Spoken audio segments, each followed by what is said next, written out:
For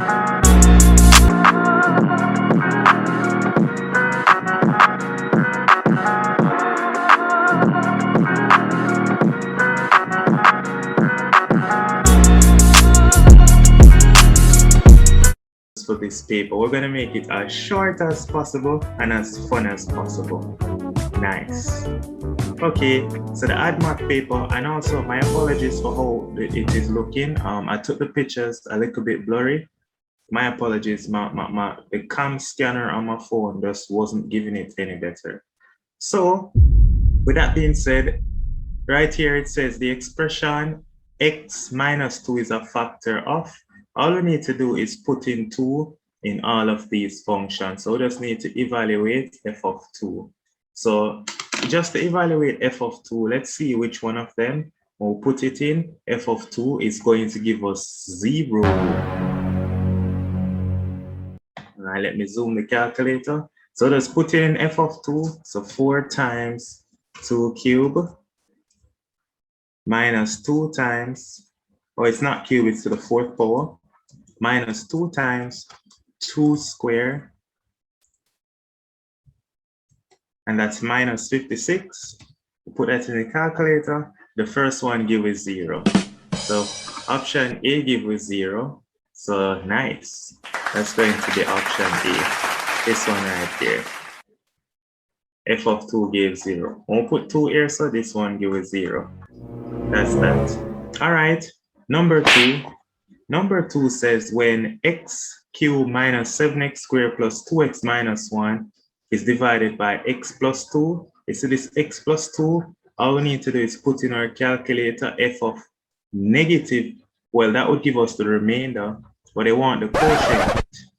All right. So as I said, we want this video to be very short. Usually you do polynomial division for this question, but we won't be doing the polynomial division. This is what you usually have to do. You just divide x plus 2 and you divide the function f of x. We won't do that. We're just going to go to Symbolab. Yay! Polynomial division. We're going to put in the function, and the function they give is x cubed minus 7x squared, x cubed minus 7x squared plus 2x, and this is minus 1. And it's divided by x plus 2. Minus 1 divided by x plus 2. We do the division. Let's see what we're going to get. There it is. When we do the division, doing long division, this is what we get. X squared minus 9x plus 20. This part is your quotient. The remainder is 41. And then the divisor is x plus 2. So the quotient is this right here. X squared minus 9x plus 20. That is your quotient. Nice. So x squared minus 9x plus 20. This is your quotient. All right. If you want to see videos on how to do polynomial division, please you can check the channel. We have lots of videos on the topic of polynomials.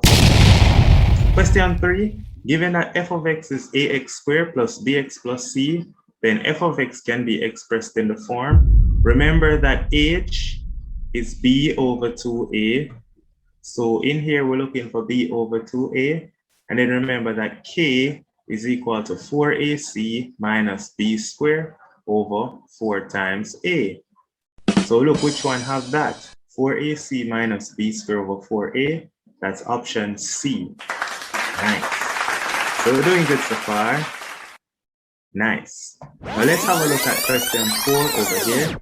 Question 4 says, which of the following graphs represent f of x is x times 1 minus x?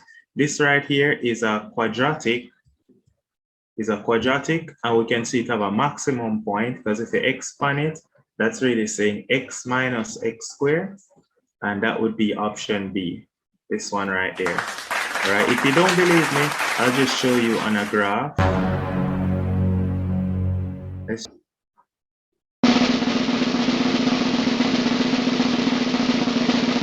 Here it is, x in bracket 1 minus x, that's it. All right, so that's how we plot that graph right there, just like the one that was selected. All right, this one here. All right, question number 5 says a quadratic is such that the sum of its roots is -2/3 and the product of its roots is 3/4. And they want us to determine the quadratic equation. So first we have to remember that a quadratic equation is always written in the form x squared minus the sum of the roots plus the product equals 0. The sum is -2/3.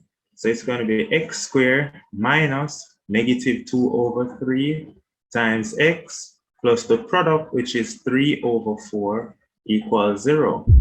We can multiply through by 12. And if we multiply through by 12, that becomes 12x squared. And then 12 times negative and negative become plus. And then 12 times 2 is 24. 24 divided by 3. 24 divided by 3 is 8. Plus 12 times 3 is 36. 36/4 is 9. So that's what we get. 12x squared plus 8x plus 9. That's option A. All right, nice. All right, question 6 says, given f of x is 1 minus 4x minus 2x squared, we need to express this in the vertex form. So to write this in the vertex form, all right, pretty much you're asking us to complete the square. We just need to find h and k, all right? Remember that when you put it in that form, we need to put it in the form a in bracket x plus h squared plus k. Now, as I said, we want to save time. So what we're going to do is just go to Symbolab and we're going to let Symbolab do it for us. We want the vertex of 1 minus 2x minus 4x squared. I think that's the function. Let me look back. 1 minus 4x minus 2x squared. 1 minus 4x minus 2x squared. So put that in our calculator. It's going to give us the vertex. The vertex is -1 and 3.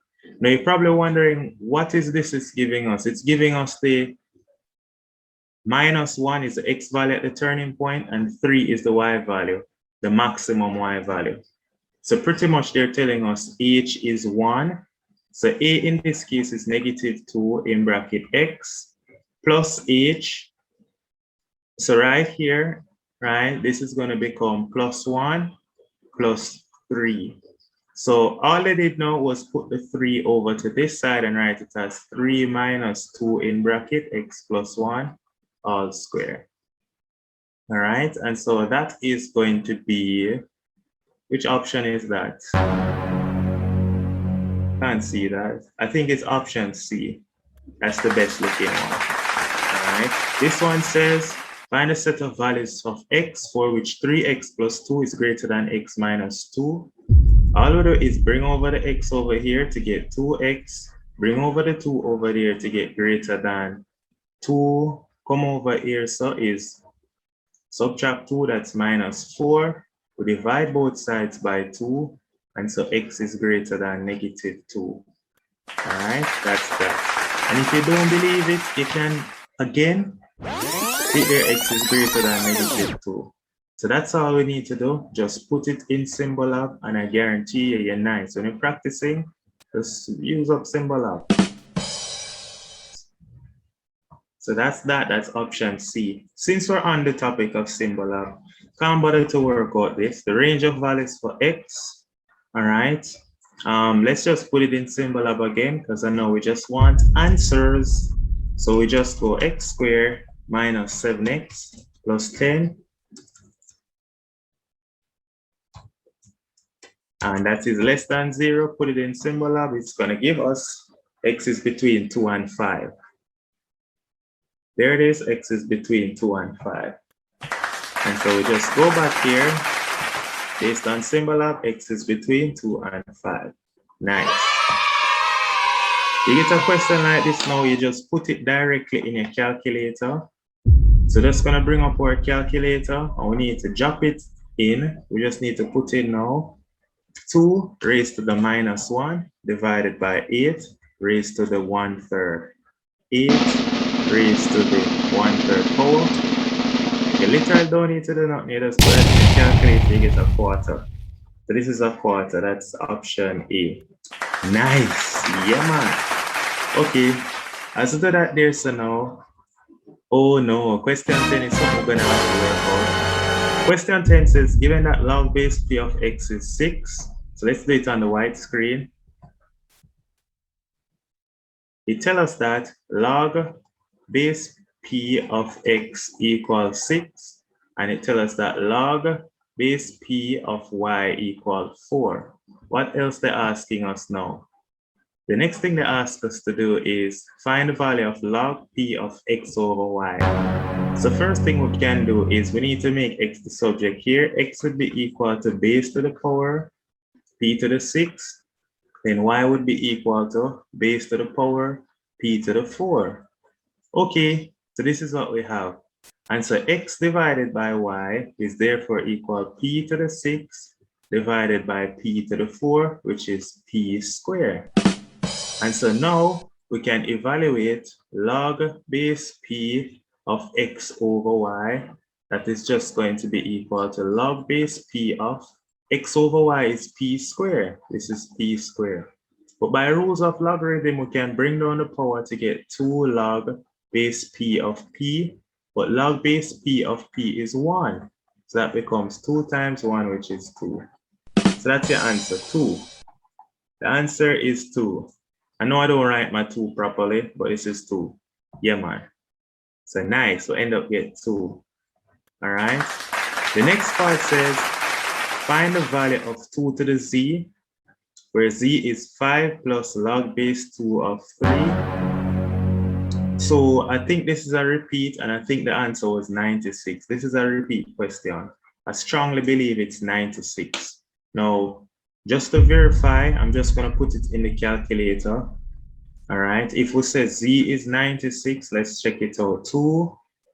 So let's bring it up in the calculator. This is it now. The value of 2 to the z saved here. 2 to the z is 5 plus log base 2 of 3. 2 of the number 3. I should get 96. Yes. So indeed it was 96. Because I remember this is a repeat. No problem. All right, now this one says find the value of x such that this log equation equal to. Now, all we'd have to do is write it as one logarithm and solve, but we don't have time for that. We just want the answer, so we're just going to put this log equation in Symbolab. We want to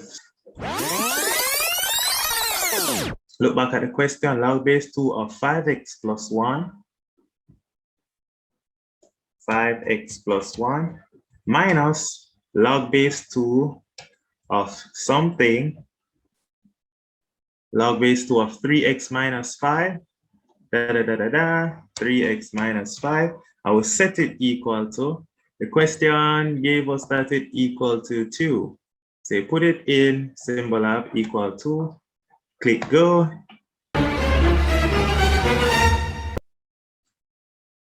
We end up with 3. The answer is x equal 3. All right, so that's what you should have gotten when you solve that log equation, x equal 3. Nice. This question asks what is the common ratio. Remember, the common ratio is the second term divided by the first term, 12 over 8. So all you have to do is put 12 over 8 in a calculator. For your calculator, simplify it. 12 divided by 8, and you're nice. That's 3 over 2. That's option C. Okay, nice, nice, nice. Continue, continue. Question number 14. Question number 14 wants us to find the sum of the first 10 terms where the series is given by the sum from 1 to 10 of 5 minus 3r. So what they're asking you to do is find the sum from 1 to 10 of 5 minus 3r. Now what you could do is put in, this is the long way of doing it, put in r as 1. When you put in r as 1, what you get is 5 minus 3 times 1 is 2. So 5 minus 3 times 1 is 2. Plus, when you put in r as 2, 5 minus 3 times 2. 3 times 2 is 6. 5 minus 6 is -1. Plus, you put in r as 2 and you continue. Then you add up all of them. That takes too long. What we're going to do right here is we're just going to take out our calculator. So calculator sharp, you know. Calculator sharp. Get one of the Casio FX 570 and you just do this. Find the sum. So press shift, sum. And we're going for the sum of 5 minus 3x, because x is a variable we're using. And we're going from the sum from 1 up to 10. Put that in the calculator. -115. So we don't have time to work out that.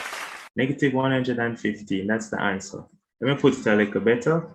Option C. All right, nice.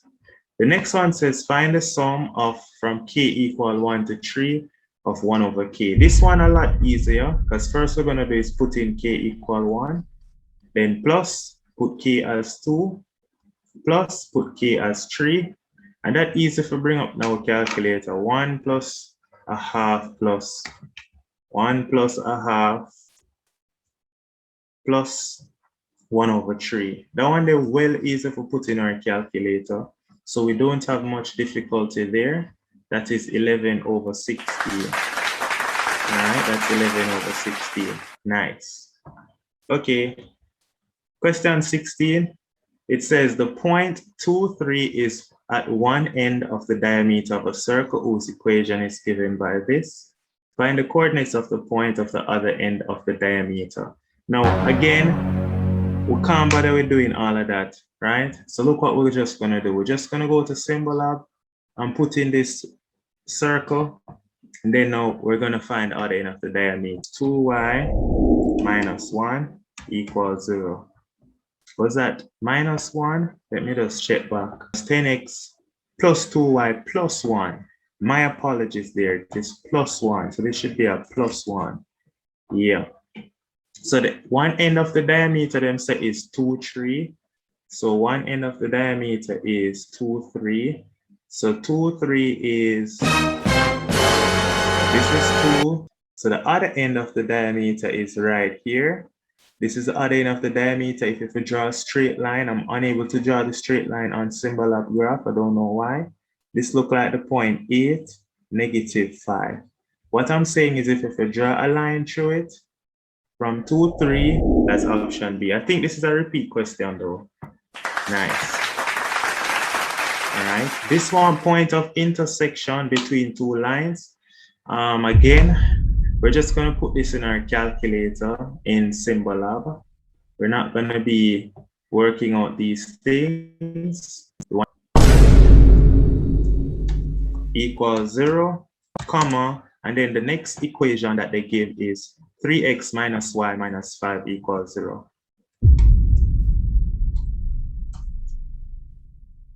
And we'll let it solve it. It's going to solve for x and y. There you go, guys, 9 and 22. So 9 and 22 is the point of intersection. So 9 and 22 is option C. Nice, yay. So we continue now, we go to question 18. Now we have a line and a circle, we need the 2 points of intersection. I know 3 plus 4 is 7. And let me see. 3 plus 4, 4 plus 3 is also 7. So that's 3 and 4 and 4 and 3. That's option D. That wasn't too bad. And if you don't believe, 3 and 4 and 4 and 3. 3 and 4 and 4 and 3. Oh, nice. So that is option D. All right, question 19 says the vectors I and j represent 1 kilometer east and a man sails in a boat such that the velocity is -1 plus 2j. So all I want to do is draw the I component and the j component. This is the I axis, this is the j axis. -1 plus 2j, let's put -1 here and 2 here. So this is how he's sailing first, -1 plus 2j. And it says, when there is no current, and then say, if there's no current of 3i, then the resultant is 3i. So if it's 3i, it's going to move over in this direction. So if this is -1, add 3 to -1. 3 plus -1 is going to be 2. So then the resultant would end up coming here. So, and that would be, this is 2 plus 2j. In order to find the resultant, all you're doing is adding minus I plus 2j plus 3i. You add them and you get 2 plus 2j. That's all we're doing. That's option A. Nice. All right. This says the triangle OAB has vertices given as 0, 0, -3a, and 6, 2. Given that AOB is pi by 2, then what is A? So given that the angle is 90, then the dot product is 0. So then we know that -3a dot 6, 2 equals 0. The dot product between the two vectors after the 0 if the angle is 90. And so -3 times 6 is -18 plus 2a equals 0. And so that means 2a equals 18, and so a equals 9. That's the answer. A equals 9. That's option B. Now so that's what we do, and we get that is 9 right there. Nice. Let's look at 21. Question 21 says the position vectors of A and B relative to the origin, and what is the acute angle? So the acute angle is going to be OA dot OB divided by the magnitude of OA times the magnitude of OB. Now OA dot OB is 25.3 minus 1. We work that out to get 2 times 3 is 6, plus 5 times minus 1 is -5. 6 minus 5 is 1. They will need to work out the magnitude of OA. The magnitude of OA is equal to the square root of 2 square plus 5 square. That's going to be 5 square is 25 plus 4, that's 29. And then the magnitude of OB is equal to the square root of, that's 3 square plus 1 square, or -1 square, that is the square root of 10.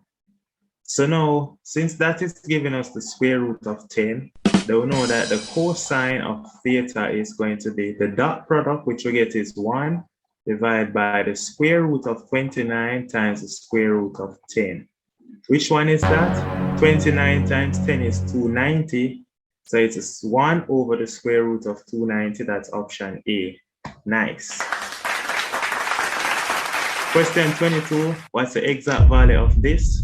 All you need to do is take out a calculator, guys. We don't need to be working out these things no more. We'll just take out the calculator. We want the cos of 5 pi by 12. So put a calculator first in radians, number 4.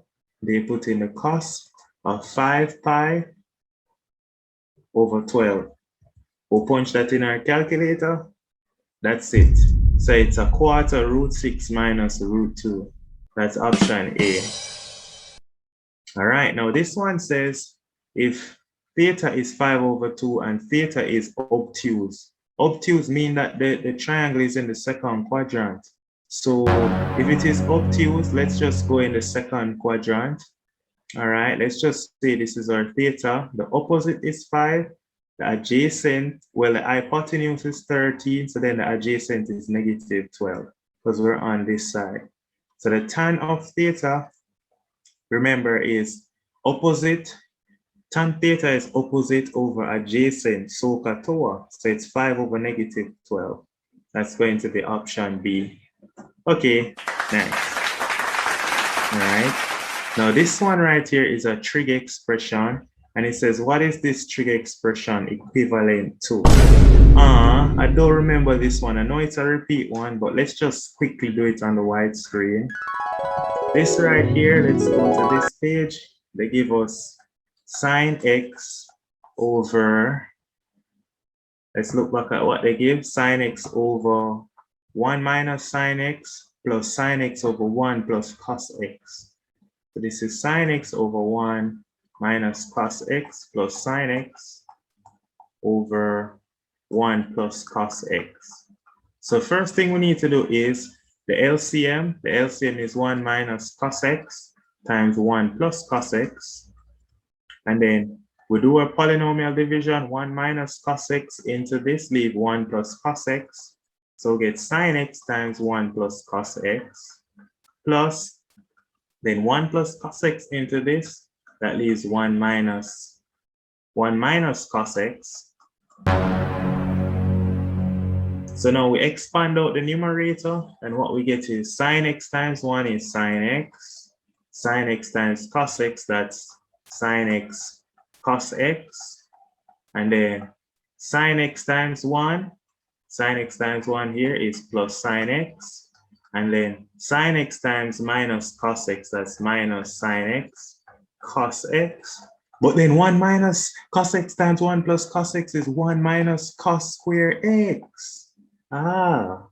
So what happened is the sin x cos x cancel the minus sin x cos x. So finally, what we end up getting is all of this will work out to be 2 sin x over 1 minus cos square x is sin square x.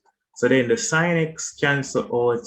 So one of the sin x here, so cancel out the sin square, so that is just 2 over sin x. Oh my, it worked out nice. It's 2 over sin x. So that is 2 over sin x, which is option B. Okay, let's quickly do the others. All right, number 25, it wants us to work out this. All right, we can't bother expand this, so we're just gonna go to symbol lab. All right, so we want to find out what is plus the cost of pi by 2 plus x, pi over 2 plus x. So put that in our calculator really quick, and what we're getting is cos x minus sin x. See there? It works out to be cos x minus sin x. That's the identity. Cos x minus sin x. All right, cos x minus sin x is option C. We could expand it, but we just want to save time. All right, question 26. It says, what is the arc length in meters along our protractor? You have to remember that arc length x right here, arc length x is equal to radius times the angle. So the radius is given by 1.5 multiplied by the angle, and the angle is 45 degrees or pi by 4 in radians. Now 1.5 times pi by 4, 1.5 is 3 over 2. So it's 3 over 2 times pi by 4. That's 3 pi by 2 times 4 is 8. That's 3 pi by 8. That's question 26. Nice. Okay. Question 27. I know this is a repeat. I know it is 55 degrees. I know, I'm positive. But I'm just going to check. So I put it in the two calculators then here. I'm putting x as 35. So I replace x with 35. That give me 0.81. This give me 0.81. X is 35. This right here is 35 degrees. All right, nice. So x is 35. I know it is a repeat, but I can't remember which year it repeats from. So that's a big repeat. Just can't remember. This, I know this is a repeat as well. I remember, I'm just going to work it again. X in degrees would be x is 180 minus the 34 plus the 110. So x equal to, let's put that in. It is going to be 180 minus 34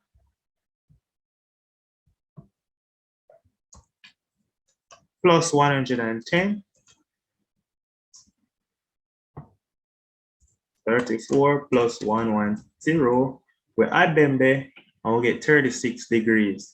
Now when you get 36 degrees, you need to convert it to radians. So 36 divided by 180 times pi, and then 36 over 180, 36 into itself goes one time, 36 into 180 goes, 36 over 180, we'll convert it to radians. 36 over 180 equal 1 over 5. This is 1 over 5 pi.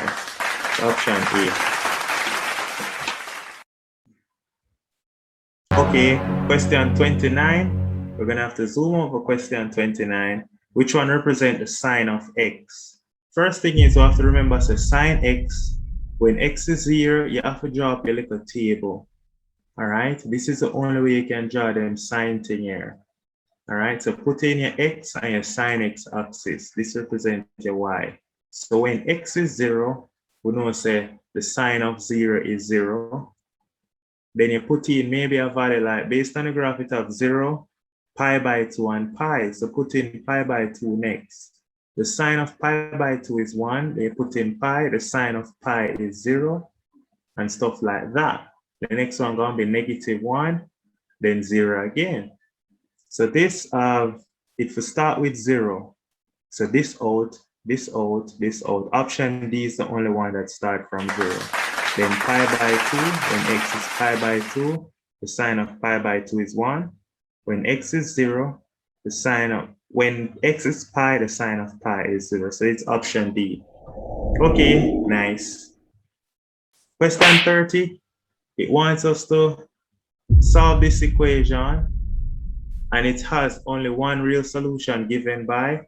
Now, as you can see right here, it's not the answer they're asking you for. You just need to simplify this expression. To simplify, you have to rewrite sine square as 1 minus cos square. So 3 times 1 minus cos square equal 8 cos x. So then we're only going to get 3 minus 3 cos square x equal to 8 cos x. They'll bring everything over that side to get 0 is equal to 3 cos square x plus 8 cos x minus 3. So 0 is equal to, we can factorize it next. This is going to be 3 cos x cos x. It is saying signs are different and the greater product is positive. The greater product is positive, so I know that it's going to be a 3 and a 1. Where do we put the 3? Let's put the 3 here. And let's put the 1 here. So the greater product is positive. This would give us the greater product. So we'll put the plus here and the minus here. Let's check any solution. This is the part that's going to give you a solution. The part that is going to tell us 3 cos x minus 1 equals 0. So that will tell us that the cos of x is 1 over 3. So cos x is 1 over 3. Because this part is going to tell you, say, cos x plus 3 equals 0. And then cos x equals -3. But cos can be -3. That part is not valid. So that's what we get. It's option B. Nice. Okay. Find the gradient at pi by 6 for the curve cos x. When you differentiate cos, you get minus sine. So know that dy by dx is equal to minus sine x. And so we just need to put in minus sine pi by 6. Pi by 6 is 30 degrees. That's -1/2. That's going to be option B. Okay. Question 32, it gives us a graph and it says, option 32 refers to the following graph, which represents the position as a function of time for an object moving. Using the graph, let's see what they say. Using the graph, which of the following is true? The object stays at rest? No, clearly you can see that distance is increasing, so the object can't be staying at the rest. The object increases its velocity. Well, what is velocity? Let's check it out. At this point right here, we know that the velocity is equal to distance over time, 20 over 48. At this point, we can see that the velocity is going to be, this is double, so this would be 96. No, the object don't increase velocity. It actually going at a constant velocity, as can show that the gradient is a straight line. The object decreases velocity? No. The object's velocity stays unchanged. That's option D. Constant velocity since it's a straight line. All right? The gradient is straight, one gradient. Remember, distance time graph give gradient. Remember, distance time graph give gradient. Need to remember that. Nice. Let's look at 33 here. We need to differentiate 2x minus 1 over 5 minus 2x. So we're just going to go to Symbol Lab because we want to make it as quick as possible again.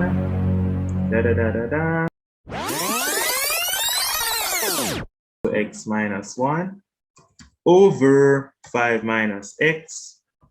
And that's it. You put in that in the calculator. Let's see what it's going to give us. It's going to give us 9 over 5 minus x squared. So that's 9 minus 5 over x squared. That's the answer. 9 minus 5 over x squared. Nice. So we put back here 9 over 5 minus x squared is option A.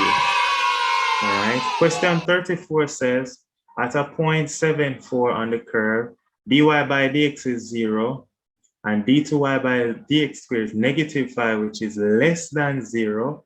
When it's less than 0, it's a maximum stationary point. So this is a maximum turning point. That's it. Now we need to differentiate the square root of 7x squared plus 4. We're not going to do that. We're just going to go to Symbol Lab. D by dx of the square root of 7x squared plus 14. Was it 14 or was it 4? It was 4. I don't know why I saw 14, but for some reason I saw 14. So put that into the calculator. I'll get 7x over the square root of 7x squared plus 4.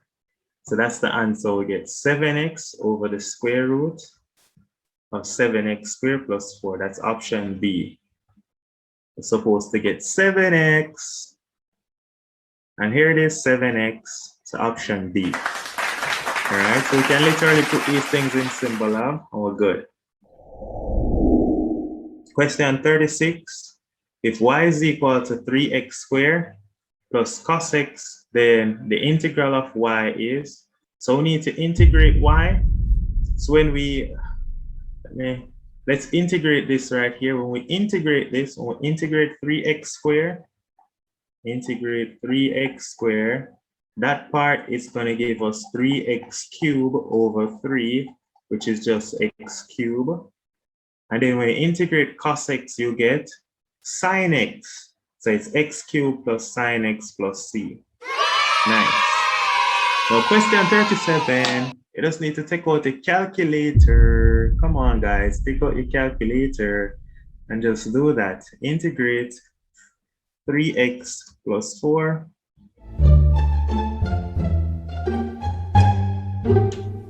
Close this bracket, close up this, raise it to the third power.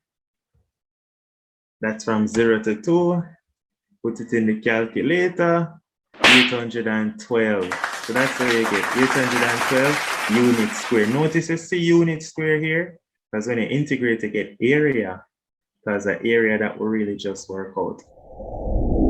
Okay, a car and a delivery truck both start from rest and accelerate at the same rate. However, the car accelerates for twice the amount of time as the truck. What is the travel distance of the car compared to the truck? So let's see. A car and a delivery truck both start from rest. So they're giving you initial velocity is 0. So u is 0. And they accelerate at the same rate. So that means that both of them have the same acceleration. All right, the acceleration is A. Let's just call it A. However, the car accelerates for twice the amount of time. So let's look at what happened for the car. So for the car, all right, for the car, its time is 2 times the time. However, the car accelerates for twice the amount as the truck.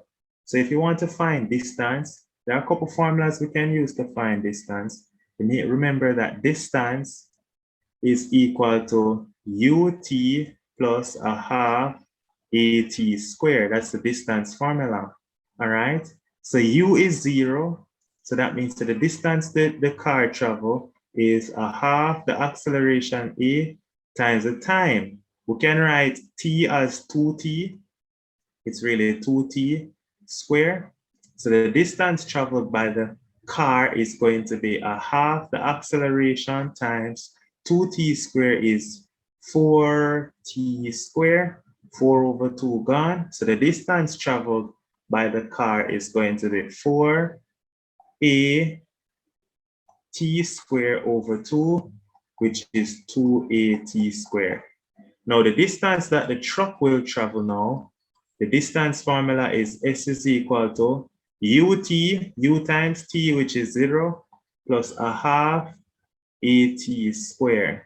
So the distance traveled by the truck is a half at squared. Now, as can be seen, the car will therefore travel 4 times the distance. So the car will travel 4 times the distance because we need to multiply this times 4 to get the distance of the car. So the car will travel 4 times as much as the truck. Nice. That is it. So it's option B. Question 39. It says find the area. To find the area, really and truly, we're just going to put in the calculator. We don't have time for this. We're just going to put in the calculator. So we're just going to integrate. Let's integrate from 0 to 1 of negative x squared, negative x squared plus 2. And we integrate, of course, from 0 to 1. So integrate, and when I integrate, I get 5 over 3. That's option B, 5 over 3. Nice. Question 40 says the region bounded by the curve y equal x squared, the x-axis x equals 0 and x equal 1.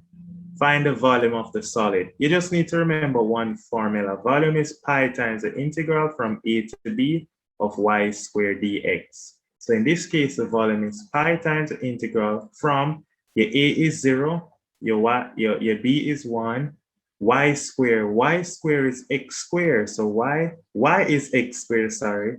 And so y squared is x to the 4. So it's pi times the integral of x to the 4 dx. X to the 4 dx is here, option D, pi times the integral. Remember, I have to have on the pi. This one now have on the pi, this one now have on the pi. So nice.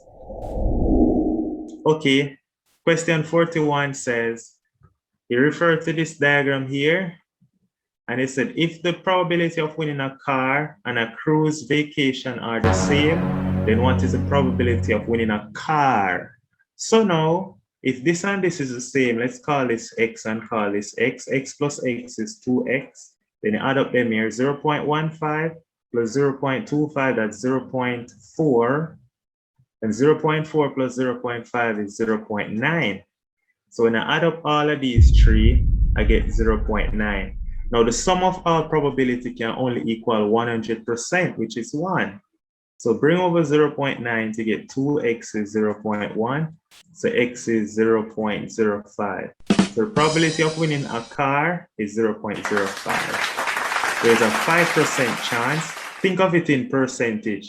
5% chance, 5% chance, 15% chance, 25% chance, 50% chance. Then take off the idiot. There's a 50% chance of winning a blender. Think about this. If you're doing a spinner, do you really want to win a blender?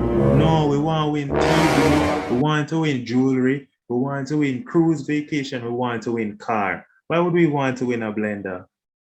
But there's a 50% chance you're going to win a blender. That is crazy. Tell them that is crazy. Why they want us to win blender? That's crazy. Okay, question 42. It says in a rectangular deck of 52 cards where there are 26 red and 26 black, if a single card is selected at random, what is the probability of getting a red card? How many red cards are there? 26. How many cards are in the pack? 52. 26 over 52, that's half. Nice, done and dusted. Okay, it says a fair-sided die is rolled, and it says given that an odd number is turned up, odd number, how many odd number are on 6 dice? 1, 3, and 5. So there are 3 options. What is the probability that it will be prime? How many prime number are in 1, 3, and 5? 3 is a prime number, 5 is a prime number. There's a 2 out of 3 chance it's going to be prime. Because 3 is a prime and 5 is a prime. Nice. So that's 2 out of 3. Soft. Question 44. Which of the following statement is true regarding the shape of the distribution? Now, there's a very beautiful formula that regards to shape of distribution. And there's a formula that they don't like to teach, but I love to teach it. It's called skewness. So if you go through if you were watching the paper 2 video, you'd have seen me write down this formula that skewness is equal to mean minus mode. So all you need to do to describe the distribution as either positively skewed or negatively skewed, all you need to do is work out the mean and the mode. So looking at the first distribution, let me pop out the calculator. I'm going to find the mean for the boys' weights over here. 29 plus, that's a 33 plus a 38 plus 38. How much 38 did there? 1, 2, 3, 4. So I can put 38 4 times. So clearly 38 is the mode. Then I can put 39 twice. 39, 39. I can put 40 twice, so I'll put 2 times 40 because it's 40 twice. Plus, I say 41 twice, so I can put 2 times 41.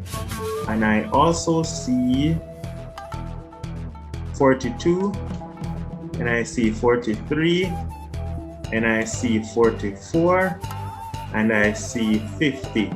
Those are the weights of the boys. All right. That's the sum, and it's 1, 2, 3, 4, 5, 6, 7, 8, 9, 10, 11, 12, 13, 14, 15, 16. I divide that by 16, and so that is 39. So if I look at it, mean minus mode, the mean is 39.5. So 39.5 minus the mode is 38. That's 1.5. 1.5 is greater than 0, so this is positively skewed. So the boys' part is positively skewed. Now let's look at the girls' side now. Over to the girls' side, the mode is clearly also 38. So now we just need to find the mean of the girls. All right. But that's crazy. Why is the girls heavier than the boys? That's not making any sense from this, even though it's just made up. Well, let's do it. We see 2 girls weighing 31 kilograms. Plus there's a girl at 36. There are 2 girls at 37 kilograms. Then there are 3 girls at 38. And then there's a girl at 39 kilograms. There's a girl at 40. There are 2 girls at 41. And there's 1 girl at 44, and there's a girl at 53. Now, how many girls are there? 1, 2, 3, 4, 5, 6, 7, 8, 9, 10, 11, 12, 13, 14. So we divide this by 14. We divide by 14 and we get 38.8. So if we get 38.8, we see that the mean is 38.8. Minus 38, mean minus the mode, which is 0.8, which is still positive. Both distribution are positive skewed. So since both of them is greater than 0, the weights of both boys and girls are positively skewed. And that's your answer right here. Nice. Question 45 says, Joseph collects data on the color of cars passing his yard. The data can be described as, if we're just talking about the colors, like we're describing the colors because he's just collecting data. Yeah, blue car, red car, purple car, and then him write about I don't know what else he's gonna talk about, but it's clearly qualitative. It didn't say that he's talking about the amount of cars. It just said colors of the cars. So it's qualitative data that he's writing down. He's just observing data about the colors of the cars. And then also it's discrete. Why is it discrete? Because it's not continuous. When you're counting different objects that you can count 1, 2, 3, 4, it's discrete. Something that is continuous is not, right? Most time when we're observing data, it's from discrete data. So that is option A. And we're done. This paper nice, man. So the Atmath paper was pretty nice, pretty fun.